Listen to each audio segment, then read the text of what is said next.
The most powerful man in the world is alone in a tent, on a battlefield, writing. Not orders, not laws, not a letter to be sent anywhere. He's writing to himself. Marcus Aurelius ruled an empire that stretched across 3 continents. Legions moved when he spoke. Nations bent when he pointed. And yet, most nights, he sat down with nothing but a pen and a mind he could not fully control, and tried, again, to talk himself down. If the most powerful man alive still had to do this every single night, what does that tell you about power? About control? About the thing you're actually fighting when you can't sleep, when your thoughts won't stop, when you already know the answer but can't make yourself believe it. You already have more power over today than you think. The problem was never your circumstances. It never was for him either. Here's what makes this stranger than it sounds. Marcus Aurelius never meant for anyone to read these words. Not his court, not historians, not you. What we now call Meditations wasn't a book. It wasn't a philosophy he was teaching. It was a private journal, written in fragments, at night, in the middle of wars and plagues and betrayals, addressed to no one but the man holding the pen. It wasn't polished. It wasn't meant to inspire anyone. It was survival. So here's the real question this video is going to answer. Why would the most powerful man who ever lived need to have the same conversation with himself, over and over,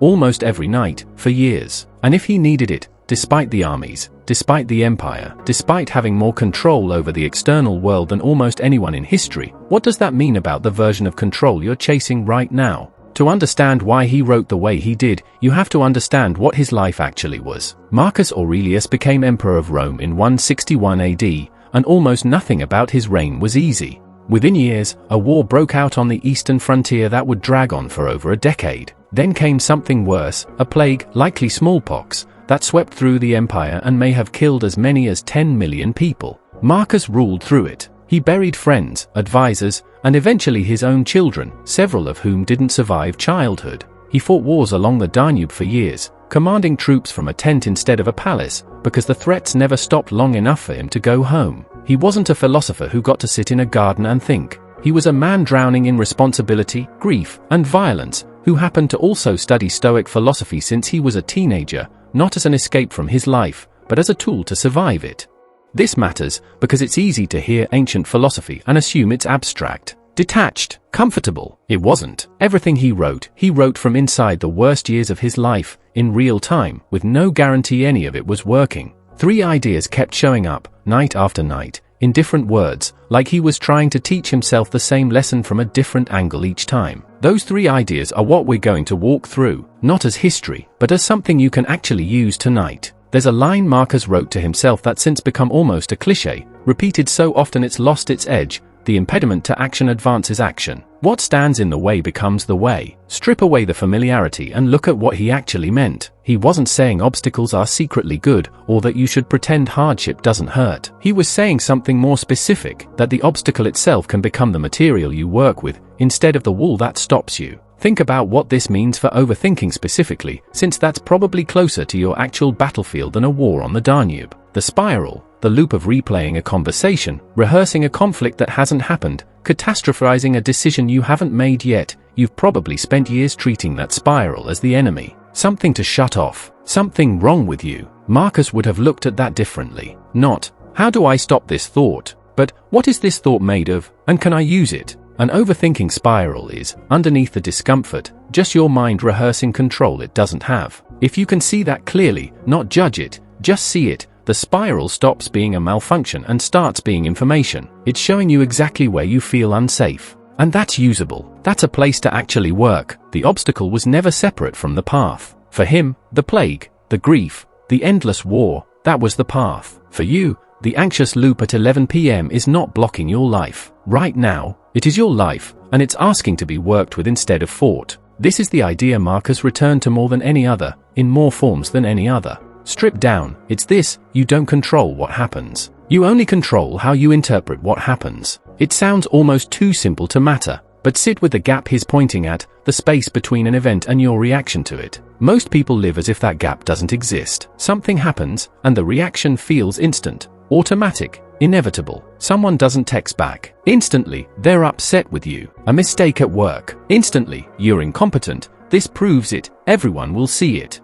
Marcus is pointing at something most people never notice, that between the event and the meaning you assign it, there's a decision. A tiny, almost invisible decision, made so fast it doesn't feel like a decision at all. And that decision is the only part of the situation that was ever actually yours. He wasn't naive about this. He wasn't saying grief doesn't hurt, or those you love not being safe from plague doesn't matter. He was saying, the event is not in your hands. Rome burning, your child dying, your body failing, and none of that was ever under his control, and none of it is fully under yours either. But the judgment, the story you tell about what it means, that's the one place you were always in charge, and probably never noticed. This is where overthinking actually lives, not in the events themselves, but in the layers of interpretation stacked on top of them. Something small happens. Then your mind writes 10 stories about what it means, who you are because of it, what happens next. Marcus isn't asking you to stop noticing the event. He's asking you to notice the moment you start writing the story, and to remember that you're the one holding the pen. You've probably heard the phrase before, a memento mori, remember you will die, turned into a wallpaper quote, stripped of anything real. So let's not do that here. Here's what's actually worth noticing. Marcus wrote reminders about death to himself constantly, not once,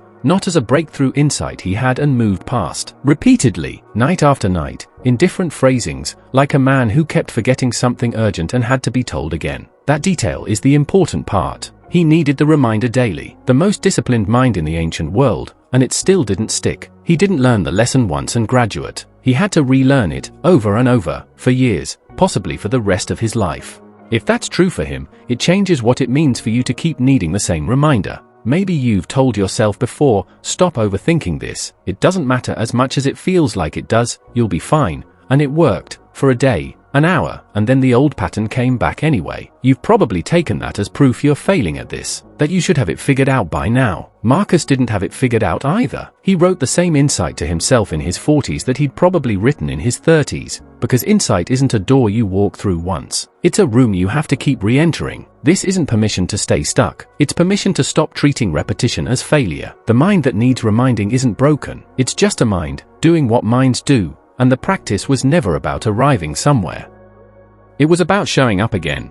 Here's the part that changes everything you just heard. Marcus never intended for a single word of this to be read by another person. Not his advisors, not his son, not the empire he ruled. Meditations was never a book he was writing to teach you, or teach anyone. Historians believe he likely never even gave it a title. That name was added centuries later, which means everything you just walked through, the obstacle, the judgment, the death he kept forgetting to remember. None of it was advice. He wasn't a wise man handing down lessons from a mountaintop. He was a man in a tent, in the middle of a war he didn't choose, managing his own mind in real time, the same way you manage yours at 2 a.m., hoping it would be enough to get him through one more day. He wasn't ahead of you. He was in it, the same as you are right now. Go back to that tent. Candles almost out. The most powerful man alive, with an empire at his command and a mind he still had to fight for, every single night. Here's what he actually had that no army gave him, no title gave him, no throne gave him. It wasn't control over Rome. He never really had that. Plagues don't ask permission. Grief doesn't check your calendar. Wars don't end on your schedule. What he had was smaller than that, and more repeatable. A private, unglamorous practice of sitting down,